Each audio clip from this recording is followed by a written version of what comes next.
Hello everyone. आज हम लोग देख रहे हैं जब हम कंडक्टर को बैटरी से कनेक्ट करते हैं तब जो ड्रिफ्ट वेलोसिटी है जो वी एवरेज है वो कितना आता है। ठीक है, तो फर्स्ट जो था वो केस था जब हमने बैटरी से कनेक्ट नहीं किया था। अभी हम लोग कंडक्टर को बैटरी से कनेक्ट किए हैं, तो due to which electron present in the conductor starts drifting towards positive terminal of battery when potential is applied across the end of conductor. देखो, जब हम पोटेंशियल दे रहे हैं कंडक्टर में तो जो इलेक्ट्रॉन्स प्रेजेंट होंगे उसमें कंडक्टर में जो इलेक्ट्रॉन्स प्रेजेंट होंगे वो ड्रिफ्ट होना स्टार्ट करते हैं पॉजिटिव बैटरी के पॉजिटिव टर्मिनल की ओर। ठीक है, मतलब सिंपली है, जब हम कंडक्टर में पोटेंशियल देते हैं तो जो इलेक्ट्रॉन्स है वो बैटरी के पॉजिटिव टर्मिनल की ओर ड्रिफ्ट होना स्टार्ट करते हैं, उसकी तरफ आते हैं। ठीक है ना। अब यहाँ पे देखो, force on each electron, force कितना आता है एक इलेक्ट्रॉन में, तो इलेक्ट्रिक फील्ड क्या होता है फोर्स बाई चार्ज, तो एफ ई इंटू क्यू हो जाएगा। अब यहाँ पे फोर्स, अब ये क्यू जो है वो माइनस ई कैसे हो गया, ये देखिए ये जो चार्ज है वो इलेक्ट्रॉन्स का है। ठीक है, और ये जो फिगर है ना आपको ये बनानी है। ठीक है, ये फिगर ये ड्रॉ कर लेना। फर्स्ट केस जो हमने किया था बैटरी जब कनेक्ट नहीं था तब, तो इसमें ये होगा। तो यहाँ पे देखो, इसमें इस कंडक्टर में ये चार्ज कितने होंगे, इसमें चार्ज कितने होंगे, जितने इलेक्ट्रॉन्स प्रेजेंट होंगे तो उस इलेक्ट्रॉन्स को हम मान लेते हैं माइनस ई। हम पॉजिटिव भी ले सकते हैं, नेगेटिव भी ले सकते हैं, क्योंकि इलेक्ट्रॉन्स के साइन को लेना है बस। तो इलेक्ट्रॉन्स नेगेटिव भी होता है पॉजिटिव भी, तो यहाँ पे हम इलेक्ट्रॉन्स को नेगेटिव ले रहे हैं अभी। ठीक है ना। फिर यहाँ पे ई वेक्टर ऐसे ही है सेम, और न्यूटन्स लॉज हमें पता है F is equals to M A होता है। अब ये देखो, ये दोनों एल एच एस इक्वल है तो आर एच एस इक्वल हो जाएगा, 1 और 2 से ये इक्वल हो गया। अब ए निकाल रहे हो आप, ठीक है, तो यहाँ पे ये ए निकालोगे, एक्सीलरेशन होता है F is equals to M A. यहाँ पे ए क्या एक्सीलरेशन है। ठीक है, तो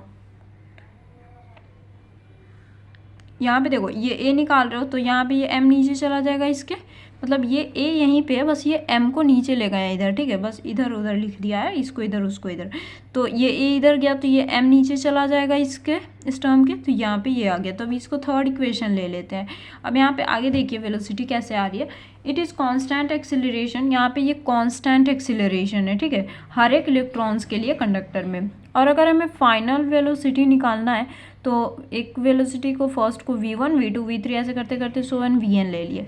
अब फाइनल वेलोसिटी एक इलेक्ट्रॉन पे, हर एक इलेक्ट्रॉन पे देखते हैं तो v1 क्या होगा, v is equals to U plus A T हमें पता है, तो u1 plus A T one, u2 plus A T two, ऐसे ही t3 ऐसे करके un plus A T one. ठीक है, अब यहाँ पे एवरेज हम निकालते हैं। ठीक है, तो एवरेज के लिए क्या होता है, पूरे वेलोसिटी को ऐड करके टोटल नंबर और जितने होंगे इलेक्ट्रॉन्स उसको कर देते हैं तो हमें एवरेज निकलता है। तो ये पूरा टोटल करके एन, अब v1 इतना है, v2 इतना है, v3 इतना है, vn इतना है, ऐसे करके बाई n कर देंगे। ठीक है, तो यहाँ पे देखते हैं, तो यहाँ पे ये v1 का, v2 का, v3 का, ऐसे vn तक n कर दिया। अब इसको अलग अलग टर्म ले लेते हैं। यहाँ पे u1 का टर्म को अलग कर लिए और a कॉमन लेके t का टर्म अलग कर लेते हैं। तो अब देखो, ये जब हमने देखा था बैटरी कनेक्ट नहीं था तब इसका 0 आ रहा था, तो ये 0 हो गया। एंड ये क्या होता है AT1, ये टॉ होता है। ठीक है, इसका फॉर्मूला होता है, रिलैक्सेशन टाइम होता है टॉ।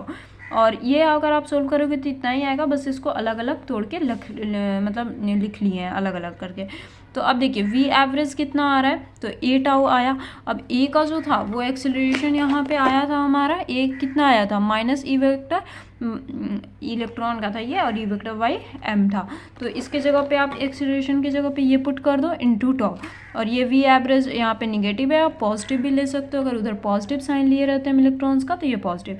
फिर वी एवरेज निकालना है, तो अगर ई का हमें ये भी पता है वी बाई एल होता है, ये ओम्स लॉ में हमने देखा था E is equals to V by L कैसे होता है। तो आपका ये प्रीवियस जो टॉपिक्स है वो क्लियर होना ज़रूरी है, जिससे कि आपको ये सब यहाँ पे समझ आ सकेगा। ठीक है ना। तो E is equals to V by L कर दोगे टॉ बाई एम, तो वही है, ई के जगह पे बस वी बाई एल रख दे, और यहाँ पे भी निगेटिव और पॉजिटिव। अब यहाँ पे कुछ नोट में पॉइंट्स हैं उसको देख लेते हैं। For constant potential V D जो होगा वो वी एवरेज जो होगा इन्वर्सली प्रोपोर्शनल होगा लेंथ के। अगर आप पोटेंशियल यहाँ पे ये पोटेंशियल कांस्टेंट कर दो तो लेंथ पे इन्वर्सली होगा, एंड लेंथ को कांस्टेंट कर दो, ये जो लेंथ है इसको कांस्टेंट कर दो तो डायरेक्टली होगा वी एवरेज पोटेंशियल के, है ना। यहाँ पे अगर लेंथ कांस्टेंट करते हो तो वी एवरेज डायरेक्टली प्रोपोर्शनल हो गया यहाँ पे, और ये सब तो कांस्टेंट है ना, और लेंथ को अगर कांस्टेंट करोगे तो वो पोटेंशियल को कांस्टेंट करोगे तो इन्वर्सली होगा।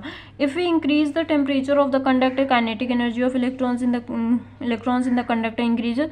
अगर आप टेम्परेचर इंक्रीज करोगे कंडक्टर के अंदर तो जो इलेक्ट्रॉन्स मूव्स कर रहे हैं जिस स्पीड से वो भी स्पीड इंक्रीज हो जाएगी, ठीक है। काइनेटिक एनर्जी इंक्रीज होगा due to which collision between them also increases, जिससे कि जो कोलिजन है वो इंक्रीज होगा, ठीक है ना। जो टकराने का है वो इंक्रीज होगा, जैसे कि वो सीधे टकरा रहे होंगे ऐसे स्पीड से, तो अगर आप टेम्परेचर इंक्रीज करोगे तो वो हाई स्पीड से टकराएंगे, ठीक है ना। And hence relaxation time get reduce, जिससे कि रिलैक्सेशन टाइम रिड्यूस हो जाएगा, ये वाला टाइम, ठीक है। ये रिलैक्सेशन टाइम था ये रिड्यूस हो जाएगा और ड्रिफ्ट वेलोसिटी है जो वो इंक्रीज हो जाएगी, ठीक है। तो यही था, जब हम बैटरी से कनेक्ट करते हैं तो वी एवरेज ये आता है फॉर्मूला, ठीक है। ये पॉजिटिव निगेटिव दोनों ले सकते हैं, ठीक है ना। तो मिलते हैं गाइस फिर नेक्स्ट वीडियो में, हम टॉपिक्स देखेंगे। दूसरी एक रिलेशन है जो कंडक्टर और ये करंट और ड्रिफ्ट वेलोसिटी के बीच में। तो ठीक है गाइस, फिर मिलते हैं नेक्स्ट वीडियो के साथ। इसमें कोई भी दिक्कत हो तो कमेंट सेक्शन में पूछ लेना एंड चैनल जरूर से सब्सक्राइब कर लेना। Bye guys.